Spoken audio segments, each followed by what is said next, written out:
اگر کسی شریف لڑکے کی نئی شادی ہو اور ایسی بیوی ملے جو پہلے سے بوائے فرینڈ رکھتی ہو. آج کل کے لڑکے شادی دیر سے کرنے کے عادی ہیں تو حدود سے باہر تو ہو جاتے ہیں, لیکن آج کل کی گرل فرینڈ بوائے فرینڈ شریف لڑکا ایسے میں کیا کرے اور لڑکی کے ایپ جان جائے؟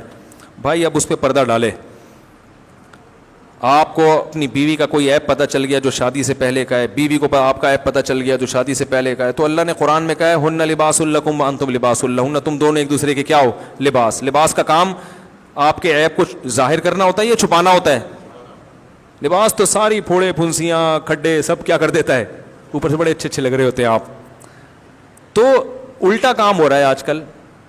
ایک دوسرے کی عزت کا جنازہ سب سے زیادہ کون نکالتا ہے؟ میاں بیوی. اچھے بھلے آدمی ذلیل ہو جاتا ہے, اچھی بھلی عورت ذلیل ہو جاتی ہے. تو جن کو اللہ نے لباس کہا ہے کہ تم تو ایک دوسرے کے رازدار ہو, وہی اس بے لباسی کا ذریعہ بن رہے ہیں. تو یہ بہت غلط ہے.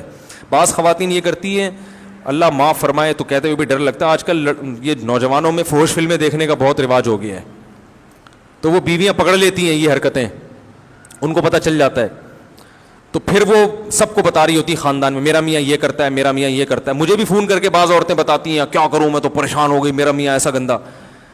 تو میں کہتا ہوں آپ کے میاں نے بہت گندا کام کیا, لیکن آپ اس سے بھی زیادہ گندا کام کر رہی ہو کہ اس کی برائی کو ساری دنیا کے سامنے, اور اس میں آپ کی اپنی بدنامی, آپ کی اولاد کی بدنامی. ذرا سی کسی کو دشمنی ہوگی نا, وہ آپ کے بچوں کو تانا دے دے گا کہ تمہارا باپ ایسا تھا, اور آپ کی بدنامی. عورت کی عزت تو اس کے شوہر سے ہے. تو میں صاف کبھی ایسی کوئی فون آئے نا, میں صاف منع کر دیتا ہوں, مجھے نام نہیں بتانا, نام نہیں بتانا, بس اپنا بھی نام نہ بتاؤ, اس کا بھی. میں نہیں چاہتا بھائی میں پہنچوں, ہم کیوں کسی کے راز پر مطلع ہوں. تو ایسی خواتین کو چاہیے کہ جب مسئلہ پوچھیں یوں پوچھیں, کسی خاتون نے ہم سے یہ کہا ہے کہ ان کے شوہر ایسا کر رہے ہیں, تو ان خاتون کو آپ کا کیا مشورہ ہے, اس طرح سے پوچھا کریں. سمجھ رہے ہیں نا؟ یہ جھوٹ بھی نہیں ہے کہ آپ بھی تو کسی خاتون ہی ہے نا جنہوں نے آپ ہی کو بتا دیا. تو ایسے میں گول مول کرنا جائز ہے. کیوں راز فاش کر رہی ہو بھائی اپنا اور اپنے شوہر کا؟ تو اس میں سب سے پہلا حکم یہ ہے کہ بھائی اس کے راز کو کسی کو نہ بتائیں. خواتین کیا کرتی ہیں, ایک کو بتائے کسی کو بتانا نہیں, میں تمہیں بتا رہی ہوں کسی کو بتانا نہیں. وہ 6 کو بتائے کہ دیکھو صرف تمہیں بتا رہی ہو, کسی کو بتانا نہیں. اور جب وہ 18,000 لوگوں تک بات پہنچتی ہے تو وہ فحش فلموں میں مزید اضافہ کر کے لگائی بجھائی کے پھر ناجائز تعلقات, اور وہ جو نہیں بھی گئی ہوتی ہے نا, وہ 20 الزامات اور لگ کے آگے ضرب ہوتی چلی جاتی ہے. وہ بیچارہ کمبخت بعد میں توبہ بھی کر لیتا ہے بعض دفعہ رو رو کے اور چھوڑ دیتا ہے, لیکن وہ اپنی بیوی کی نگاہوں میں بھی گر گیا, معاشرے کی نگاہوں میں بھی, اولاد کی نگاہوں میں بھی گر گیا, کیونکہ یہ باتیں پھر اولاد تک بھی کسی نہ کسی ذریعے سے پہنچ جاتی ہیں. تو اس لیے بہت میں یہ نہیں کہہ رہا, اس کا دفاع نہیں کر رہا, آپ کے میاں کا کام گندا کیا بہت ہی, لیکن اس گندے کام کا حل یہ ہے کہ آپ اس کو محبت سے الگ لے جا کے سمجھائیں. سمجھ میں آ رہی ہے بات؟ کو بولیں گے یہ آپ پہ سوٹ نہیں کرتا, آپ شادی شدہ ہو, آپ کو ایک حلال اللہ نے نعمت دی ہے, تو آپ کیوں اس گندگی کی طرف جا رہے ہو؟ اس کا ساتھ دیں, اس سے وہ برائی چھڑوانے کی کوشش کریں. پھر بھی اگر وہ نہیں چھوڑتا وہ تو صبر کریں. پھر ہر برائی ہمارے اختیار میں نہیں ہے کہ ہم کیا کریں, ختم کر دیں.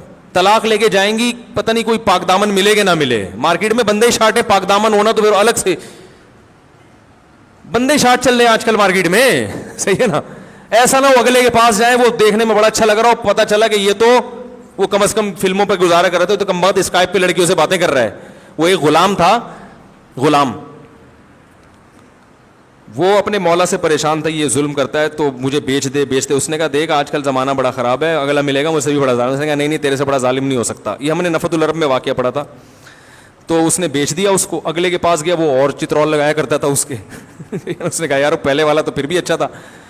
تو پھر مجبوراً وہ اس نے کہا دیکھ زمانہ بڑا خراب ہے, مجھ سے برا ہی ملے گا, مجھ سے اچھا نہیں ملے گا.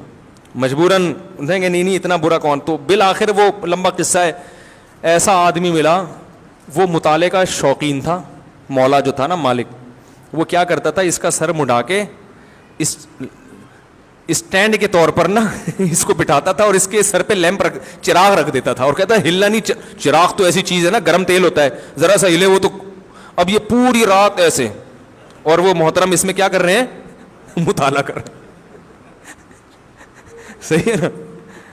اس پہ یہ صبر کر کے بیٹھ گیا کہ بھائی ایسا نہ ہو کہ اب کوئی گردن کاٹنے والا ہی آئے گا. تو پوری اس کوشش کریں شوہر کی یہ گندگیاں چھوٹ جائیں. نہیں چھوٹ رہی تو اللہ تعالیٰ اس کو سزا دینا چاہے گا, سزا دے گا, جو اللہ کا اس کے ساتھ معاملہ ہے. لیکن اپنا گھر کو خراب نہ کریں, اس کے بڑے نقصانات ہوتے ہیں, اس سے بڑا فتنہ اور فتنہ ہو جاتا ہے. اور اس کمبخت کو بھی چاہیے کہ اللہ کے بندے کچھ اللہ کا خوف کرو. تمہاری بیوی پہ کیا اثر پڑ رہا ہے, اس کا اثر تو برا پڑتا ہے بہرحال, اس کے دل سے عزت نکل جاتی ہے, وقار نکل جاتا ہے, اور اللہ نہ کرے بچوں کو پتہ چل گیا, وہ پھر باپ کا وقار ہمیشہ کے لیے نکل جاتا ہے. تو بچے پھر آج کل اتنے سمجھدار تھوڑی ہیں کہ باپ کے احسانات کو دیکھیں, وہ ایک برائی کو دیکھ رہے ہوتے ہیں. تو ان چیزوں کو چھوڑ دینا ہی عافیت ہے. آخرت بھی خراب, دنیا بھی خراب ہو رہی ہے اس میں. اور اگر کسی سے گناہ ہو گیا, بھائی توبہ کا دروازہ کھلا ہوا ہے, گڑگڑاؤ اللہ کے سامنے, اللہ توبہ کرنے کے لیے, قبول کرنے کے لیے تیار ہے. عادت پڑ گئی ہے تو اہل اللہ سے اصلاحی تعلق قائم کرو کہ بھئی مجھے اس کی لت پڑ گئی ہے, کیسے یہ لت چھوٹے, کیسے عادت چھوٹے. اور نفسیاتی ڈاکٹر بھی اس کا اچھا علاج کرتے ہیں.